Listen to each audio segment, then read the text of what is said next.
that is in accordance more, can you guys? Yes. Okay, that's in accordance more with modern postural yoga, which emphasizes postures at the exclusion or nearly at the exclusion of other components of yoga. So he's keeping a ladder in with the times, modern postural Yeah, yoga. right. And so the Samanis are at these JVB centers which have been established around India in major cities, but also in London and different American cities. And they are teaching an audience or audiences that are largely interested in the physical health benefits of yoga. And so the Samanis respond by emphasizing the postures of yoga. And so whereas if you were an advanced adept or an advanced layperson wanting to make major spiritual progress, or you were a monk or a nun in the Jain Shvetambara Therapant, you would be focused more on the meditative component of Preksha Dhyana. In the popular dissemination, at these JVB centers, where people are going to classes once a week, they're practicing mostly the postures. Does that answer your question? I think so, yeah. I think it's keeping in with the Jain tradition of assimilating with the times, Yeah. which is something they do well. So. Yeah, right. Exactly. So, coming back to this issue of the supernormal knowledge, this is, let's see, where was I? Oh, this is Mahapragya's logic. If any living beings achieve this supernormal knowledge, then they must have been participating in the techniques of Preksha Dhyana, since those techniques are necessary for attaining clairvoyant abilities. So in other words, Preksha Dhyana is necessary to attain the supernormal state of knowledge. Therefore, the earliest Jains must have been doing Preksha Dhyana. In this way, Mahapragya locates Preksha Dhyana in the ancient Jain literary tradition predating the Yoga Sutra. Mahapragya even attributes what he considers to be Preksha Dhyana's scientifically legitimated contributions to health to Mahavira himself, and thus asserts that the system is found in the earliest Jain biographies of Mahavira. Quote, and this is Mahapragya, thinking from the point of view of Mahavira's theory of health, we cannot minimize the importance of these questions. Mahavira did not prescribe the asanas merely from the point of view of sadhana, he did it also from the point of view of health. Mahavira repeatedly says it is always best to do asanas. They are meant to be practiced at all times. This means that it includes the points of view of both health and sadhana. So here Mahapragya is locating this, from a historical perspective, more modern goal, health in terms of a modern conception of health, in this ancient Jain tradition. Although Jains do not consider a systematic approach to yoga to be an important part of Mahavira's sadhana, and instead tend to emphasize his severe austerities, Mahapragya's disciples maintain their guru's teachings that Mahavira did have a systematic approach to yoga, but suggest it was abandoned in Jain practice over time. The guru's disciple Samani Madhurpragya, for example, stressed the importance of meditation to Mahavira. Quote, Mahavira spent a lot of time meditating and emphasized it more than penances. After Mahavira's death, the focus on meditation was forgotten, and more focus was placed on penances. End quote.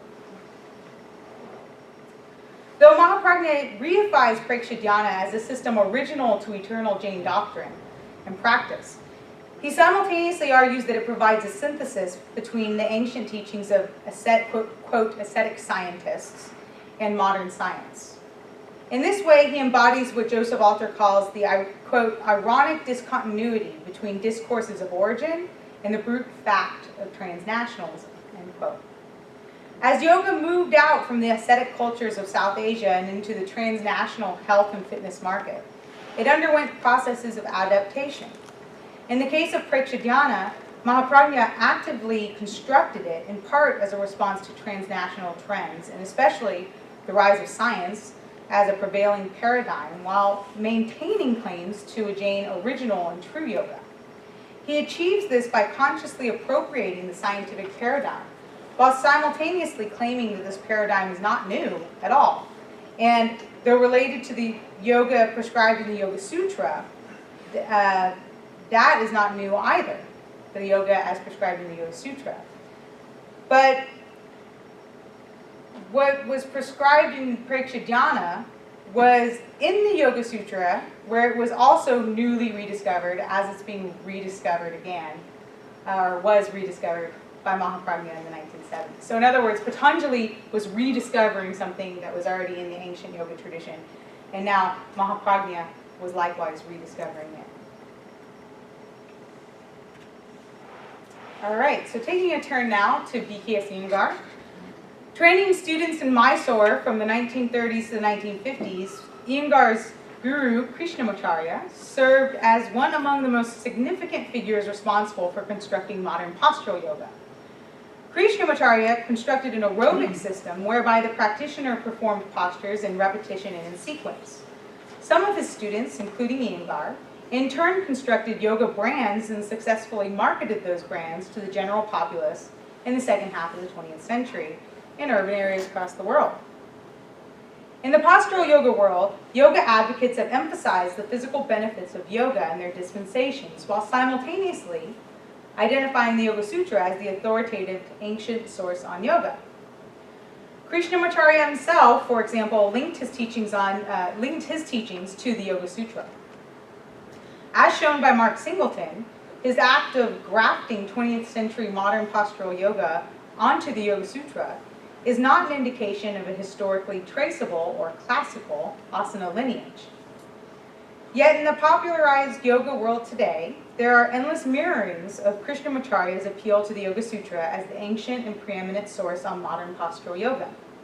The paragon of this strategy among successful postural yoga advocates can be found in Iyengar. Iyengar lived and studied with Krishnamacharya in Mysore for 3 years, after which he moved to Pune, where he eventually became quite popular as a yoga instructor.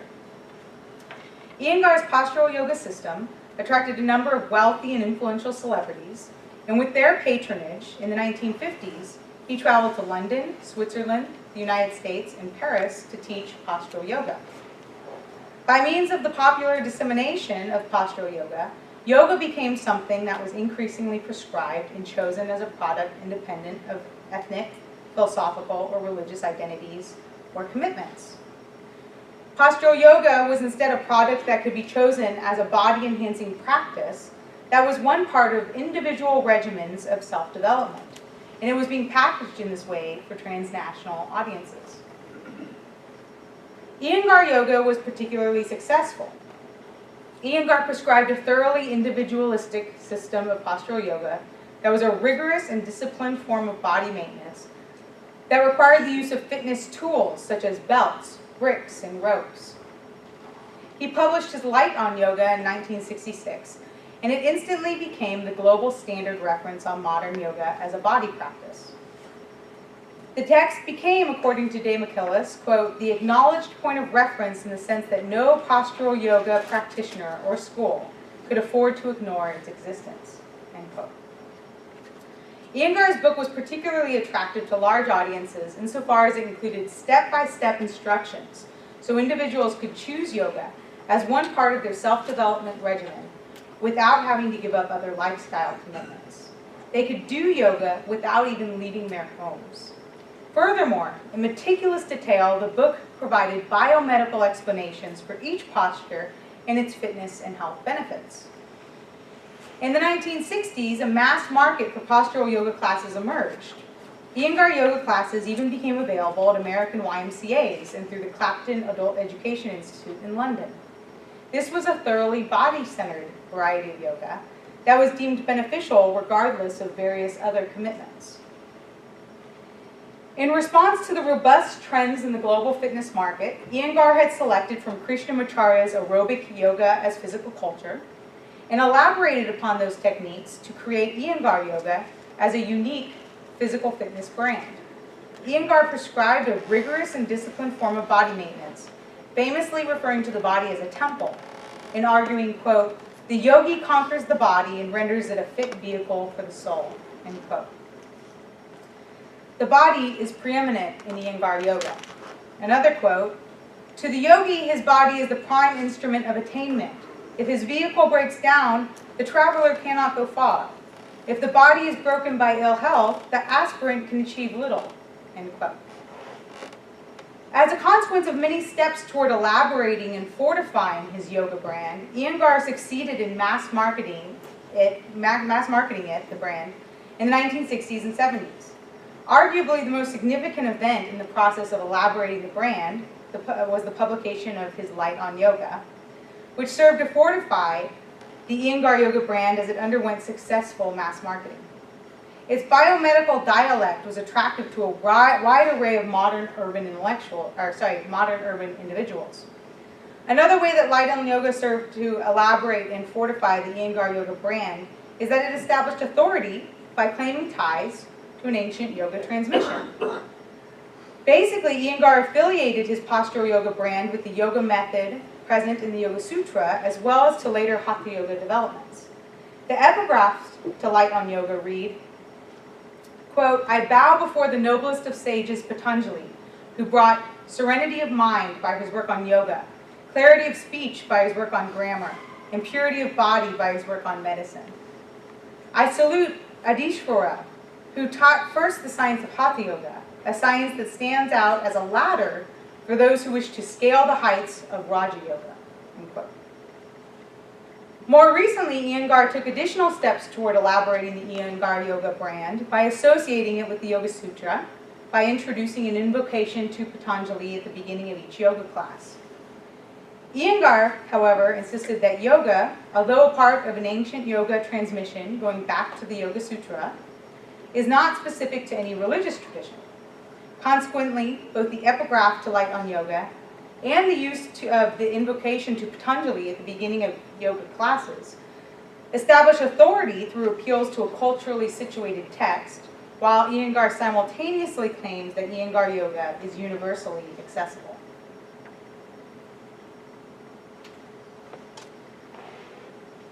So moving on to some other high-profile yoga proponents.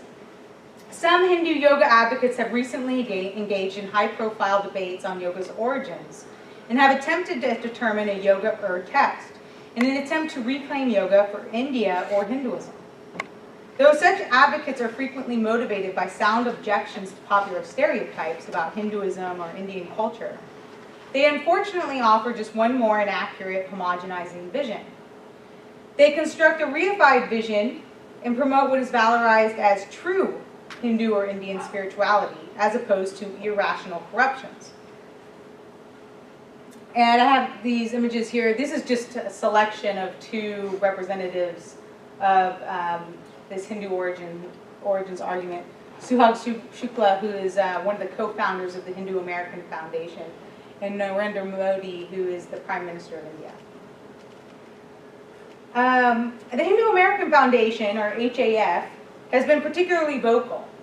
Co-founder of the HAF with Suhag Shukla, Asim Shukla, argues that popular stereotypes should be replaced with the following qualities he deems truly representative of Hinduism. Quote, arduous yoga postures, the unity of divinity, and Patanjali, author of the Yoga Sutras, end quote, which he claims provides the philosophical basis of yoga practice today. So he basically wants to replace popular stereotypes he deems inaccurate with these other stereotypes of Hinduism. Some go so far as to argue that yoga is Hinduism's intellectual property. Thus, the yoga market amounts to the theft of yoga. But most voices on this side prefer to argue in terms of Hindu origins rather than ownership. Suhag Shukla explains, quote, in practicing the universally applicable core concepts of Hinduism, code word yoga, so here she's conflating Hinduism with yoga, a Christian can become closer to Christ, a Jew closer to Yahweh, a Muslim closer to Allah, and last but not least, a Hindu closer to Krishna or Shiva or Shakti or Brahman or whatever name the wise may call it, end quote. In short, yoga is Hindu, but is beneficial for all members of all religions. Conflating yoga with the core concepts of Hinduism, whatever those are, proponents appeal to a revisionist history that maintains that yoga dates back over 5,000 years to the Indus Valley civilization, that the religion of that civilization was an early form of Hinduism, that yoga's origins can thus be traced back to Hinduism, from which it is forever inseparable, and that the most authentic and earliest codification of yoga can be found in the Yoga Sutra. Yet they point out that in the popular imagination, Hinduism receives neither recognition nor appreciation for contributing yoga to the world. And opponents of what is considered a popular misunderstanding warn that it gets worse. Contemporary yoga practitioners, especially those of modern postural yoga, corrupt what is true yoga.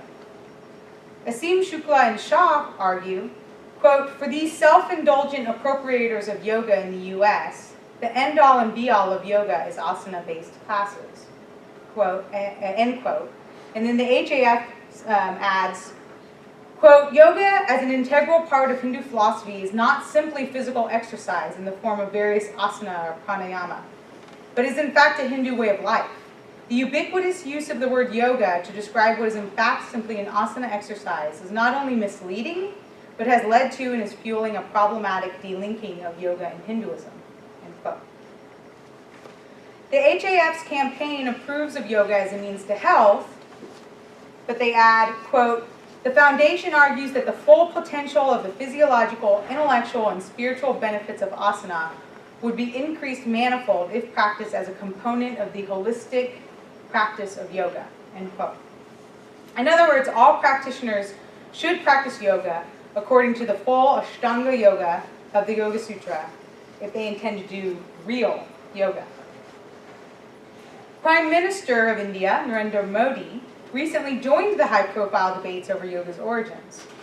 Modi's decision to appoint Shripad Yeso Naik Minister of Yoga reflects his ongoing interest in elevating India's official efforts to reclaim yoga from foreigners who are perceived to have co-opted yoga from its rightful Indian origin point for their own profit.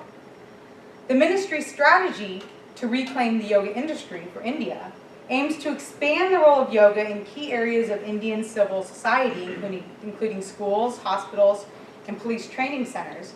And they've enlisted the help of the famous Indian yoga guru Baba Ramdev, also known for his problematic prescription of yoga as a way to heal homosexuality. According to the Prime Minister's government, the term yoga refers to a static tradition codified in the Yoga Sutra. Consider the description of yoga according to India's yoga ministry, and I quoted this earlier in my talk, but I'll quote it again here. Quote, yoga is one of the 6 systems of Vedic philosophy. Maharishi Patanjali, rightly called the father of yoga, compiled and refined various aspects of yoga systematically in his Yoga Sutras. And I'll elaborate a little bit. I'll go on a little bit farther from where I went earlier in my talk. Quote, he advocated the eightfold path of yoga, popularly known as Ashtanga yoga, for all-around development of human beings. These components advocate certain restraints and observances, physical discipline, breath regulations, restraining the sense organs, contemplation, meditation, and samadhi. These steps are believed to have a potential for improvement of physical health by enhancing circulation of oxygenated blood in the body, restraining the sense organs, thereby inducing tranquility and serenity of mind. The practice of yoga prevents psychosomatic disorders and improves an individual's resistance and ability to endure stressful situations. All right, in conclusion, repeatedly in the history of modern yoga, the claim to authority and authenticity through associating yoga with the ancient knowledge of the Yoga Sutra served to ground a worldview instead of values, and therefore fulfills a mythological function.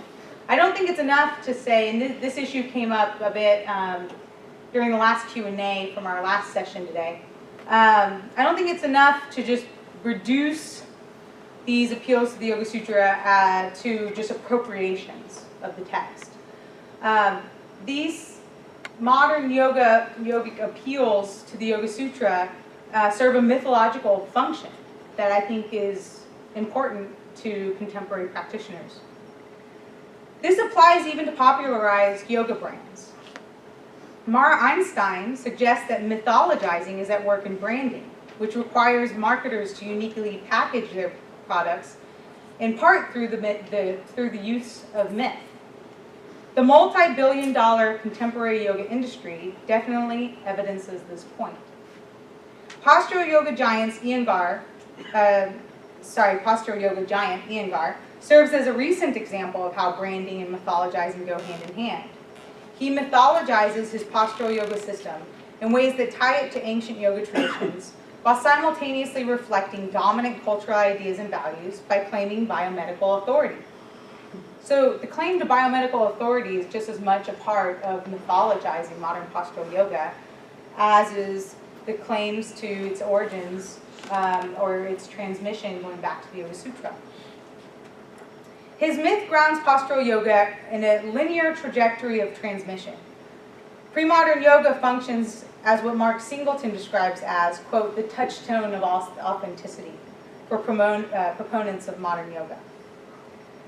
Claims to that transmission are frequently made and assumed to be historically accurate in the postural yoga world.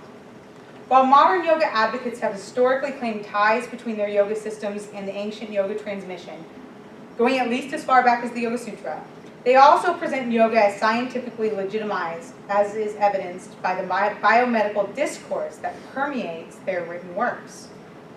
In the modern yoga world, systematizing, branding, and mythologizing simultaneously involve validating yoga based on its ties to both ancient origins and modern thought. In conclusion, I'll note that just as proponents have embraced the myth of yoga as the universal religion or lifestyle par excellence, they've also cherished the myth that the Yoga Sutra offers an infallible route toward the very goals these proponents and their students seek, often articulated in very modern terms as health, beauty, ethics, self-realization, or simply happiness. Thank you very much.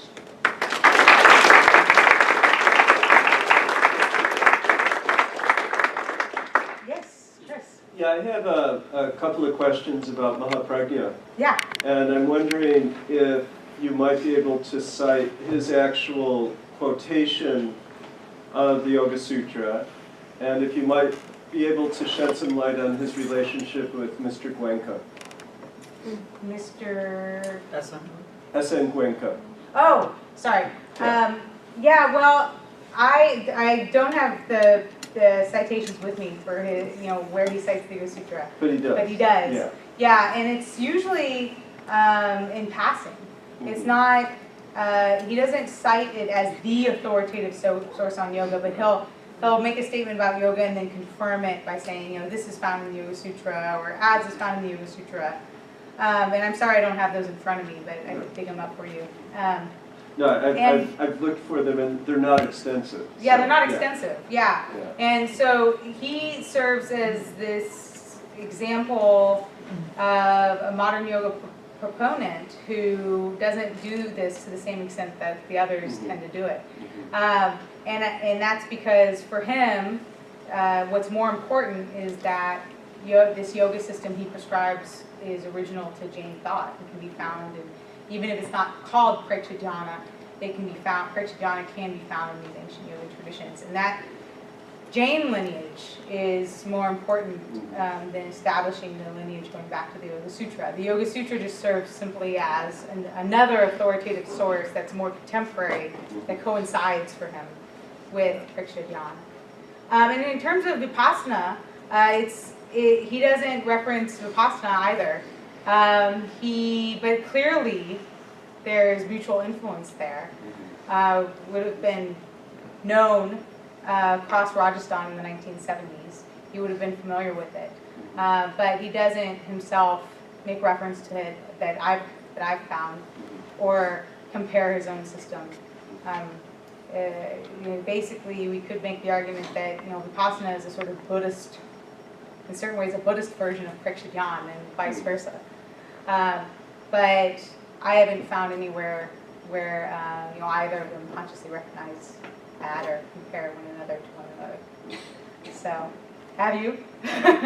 Yeah, I remember seeing something that he actually met Mr. Cuenca. And he met him? Yeah. All right. So, do you remember where it was from? No, I think he researched. Yeah.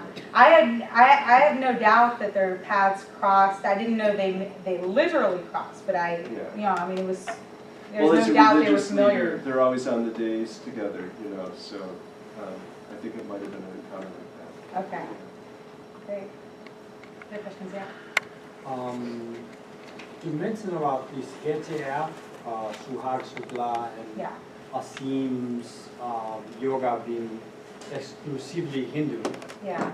In the last couple of months, we have been hearing that also from the Christian fundamentalists like Pat Robertson. So if anyone like yourself or anyone has compared the parallels between Let's go to their chapter language- number. No, actually, I do have a chapter in here called Yogophobia and Hindu Origins, where I do just that. I basically argue that the proponents of both these positions, what I call Christian yogophobic position, represented by people like Pat Robertson and Albert Mohler, and then the Hindu origins position, they share the same rhetoric. Both of So them. have they ever shared the dais or each other? They have ones that I know of. There may be some more examples I could think of if I really thought about it. But the most significant one was Albert Mohler in 2010. He became the most vocal proponent of this, what I call the Christian yogophobic position, which states that Christians should not do yoga because it's essentially Hindu and is therefore incompatible with Christian doctrine and will basically make you Hindu whether you like it or not.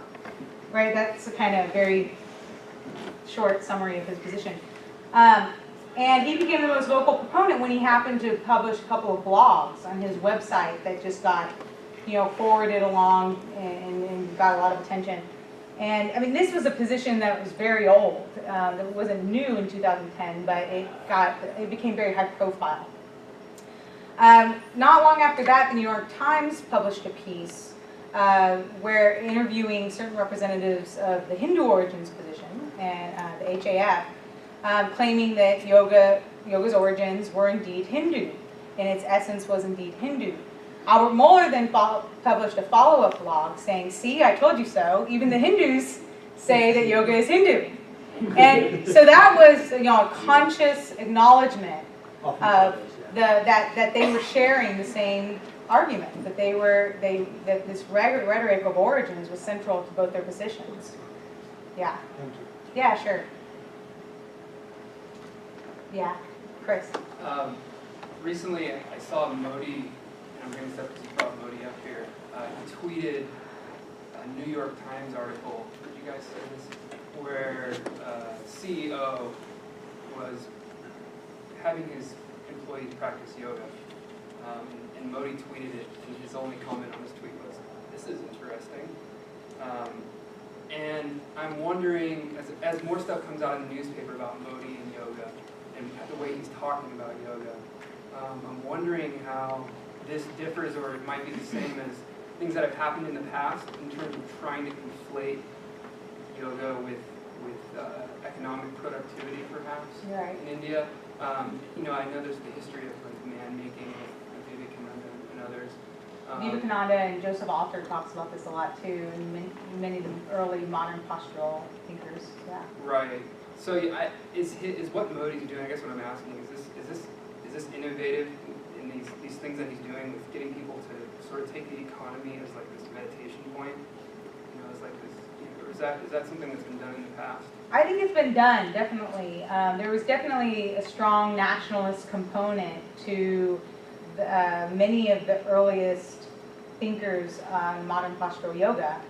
Yoga was, and this isn't my, these aren't my thoughts. These are mostly the thoughts of Mark Singleton, who published on this topic in 2010.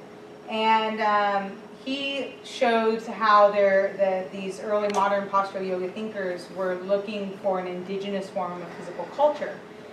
Physical culture was increasingly becoming this global phenomenon, especially in Western Europe and North America. And it was a way for certain Indian nationalists to say, we don't need your gymnastics or aerobics. We have our own form, our own indigenous form of physical culture called yoga.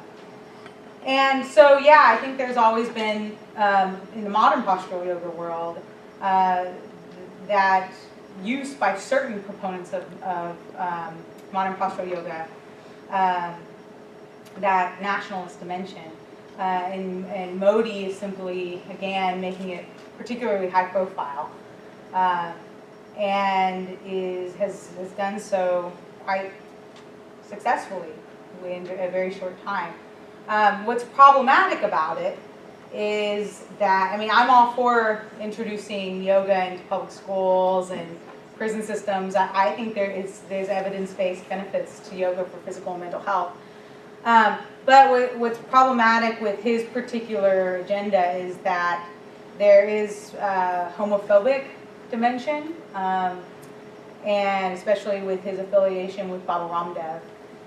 And that's a problem that I think we need to all be attending to, those of us interested in yoga in the contemporary world.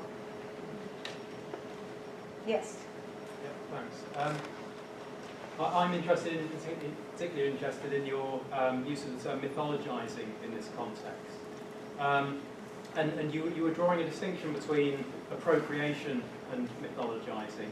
And so I wondered whether I could ask a sort of clarificatory question on that point. Because, I mean, the way I was hearing you was that, and correct me if I'm wrong, but appropriation implies something that mythologizing doesn't, and perhaps what it implies is that there was indeed some authentic sort of entity or phenomenon that is somehow being appropriated, whereas mythologizing doesn't have that implication. Rather, it implies that this is what's been going on all along. In the history of religions, yeah. But so it sounds as though I've been well, interpreting I would just, right? Yeah. I would just refine you said slightly to, I wouldn't want to erase the term appropriation from the way we talk about the popularization of yoga and modern postural yoga. I would simply say that we don't want to reduce the modern postural yoga or pop culture yoga to the mere appropriation of these ancient practices or ancient texts. The Yoga Sutra is being appropriated, but I wouldn't want to reduce it to mere appropriation. I want to argue that there's this deeper mythological function that act serves for modern practitioners that's very important and meaningful to them. And I'm arguing for taking insider perspective seriously with regard to the weightiness, the importance of that mythology. It gives them a sense of meaning and location in an ancient community that I think is similar to the ways that religions have been mythologizing their traditions in the whole history of religions. If I could ask a quick follow-up, it's that, would you acknowledge that those insiders that you're sort of being respectful to would not hear it as being respectful when you say that what they're doing is mythologizing? Like they are liable to hear it as they're making it up. Yeah, I didn't say respectful. I said taking it seriously.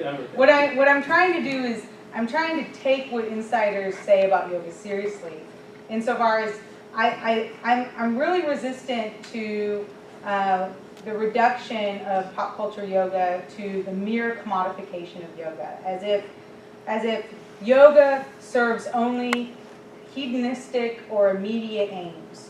If you talk to yoga insiders, most of them, in my experience, claim some kind of deeper aim than simply I want to look hot, right? I mean that's the aim of some yoga practitioners for sure. But serious yoga practitioners oftentimes talk about the spiritual dimensions of their yoga practice, talk about how it functions as a space set apart, that is a sacred part of their week or day, that makes them into better people, that connects them to a deeper self or to a community or to the environment. And I just want to make a case for taking those claims seriously. Now, that doesn't mean that what I say won't offend them, because when I use terms like mythologizing, you know, that oftentimes offends insiders to most traditions, because most traditions associate that term with making stuff up, right? And so I have no doubt that some yoga insiders would find that term offensive. Yeah. What I want to do is actually, I want to offend a lot of people. You know, I mean that. Because I think that what I want to do, I mean, that's not my end goal, but I think that that's a necessary goal in making this argument, is that you have to expect that people are going to be offended, both those who are participants in pop culture yoga, because they don't they're insiders who don't want their traditions situated historically in this way. They do the mythologizing, the ties to the ancient source. It's important to them, so they don't want that contextualized. And then representatives of the Hindu origins position or the Christian yoga position who are part of these more traditional religious traditions, or who would identify as such, they're going to be offended because I'm comparing what the modern postural yogis, the pop culture yogis are doing to what they're doing. They're all mythologizing. Yes? Do you see a similar trend in the mythologizing, branding, and a search for authenticity in yoga in somewhat in a similar vein that the Vedas have been appropriated to boost certain claims of mathematical and empirical science, particularly the amalgamation of astrology and astronomy together. The way that the Mohenjo-Daro and Harappan civilization, the Indus seals, have allegedly been decoded and have either been linked to Sumerian civilizations and other Middle Eastern extinct cultures, and the way that the Sanskrit has been used to sort of reinforce people with the BJP Namo in power now, to reinforce a Hindu identity at the expense of other groups in India's pantheon of belief systems.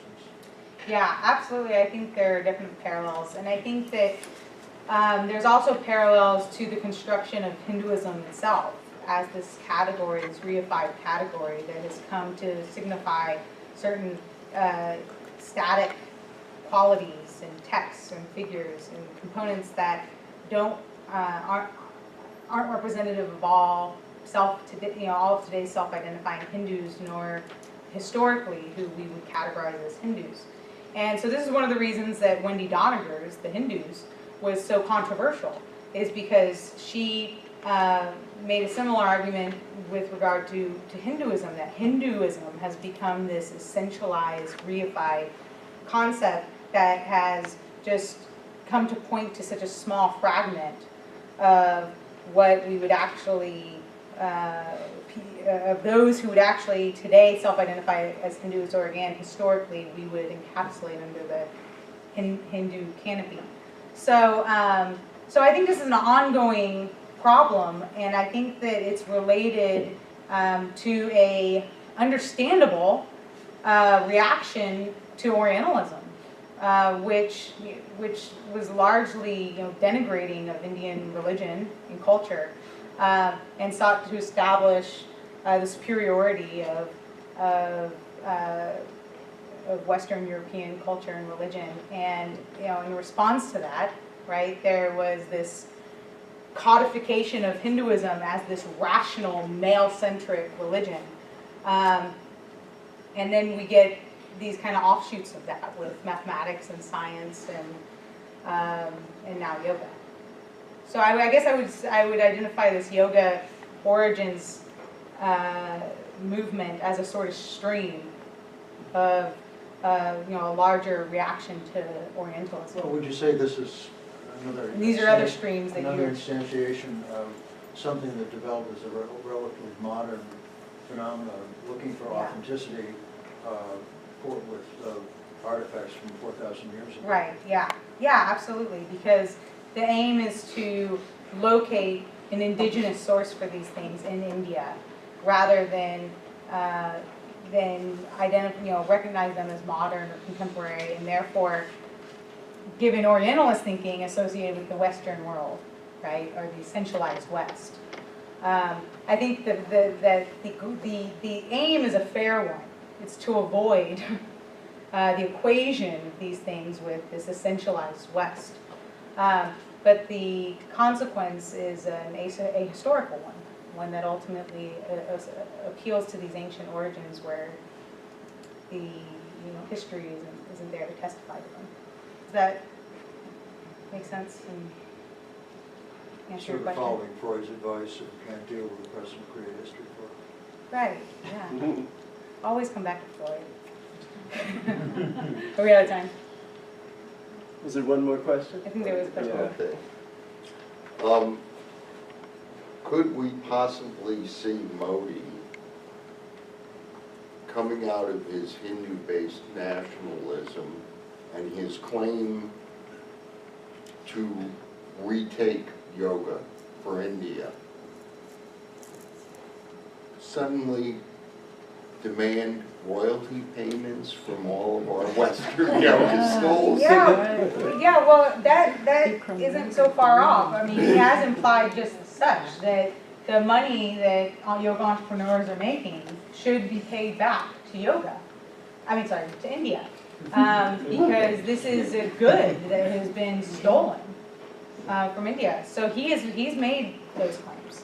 No, we went that far yet. Yeah, he has. Don't worry, And again, I pointed out that I'm especially troubled by the homophobic dimension to his agenda, but I also just want to point out that another problem with this is just the question of who owns yoga, right? Nobody has ever, from our historical perspectives, owned yoga, and so to claim ownership is a task that would involve an ahistorical method.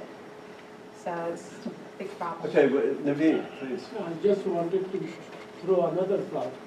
Who owns Newtonian physics? Only English? Only who? Only the English. You're right, I would hope so. Neither pizza. Yeah, right, yeah, well, yeah. Right, pizza's a good example, actually. Simple, as simple as it is, it's a really great example of a very similar process. The copyrights have expired, it's all in the general domain. Yeah, and yoga has been for so long because it was so historically diverse, as we saw today in the many papers we heard. Yoga, even the yoga of the Yoga Sutras, has been used in so many different ways throughout Indian history, much less global history. Well, I'm reminded, just a funny story to close with, that I think the 7 years is up for yoga, whenever it started. But the inventor of xerography collected 1/4 of 1 cent of every Xerox copy made 7 years after he invented the process. He became a very wealthy man. Yeah. But I don't think Patanjali is around to see any royalties. Thank you, and we'll see you in the morning.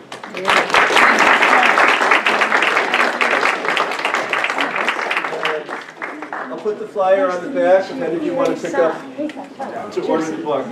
Yeah, not quite.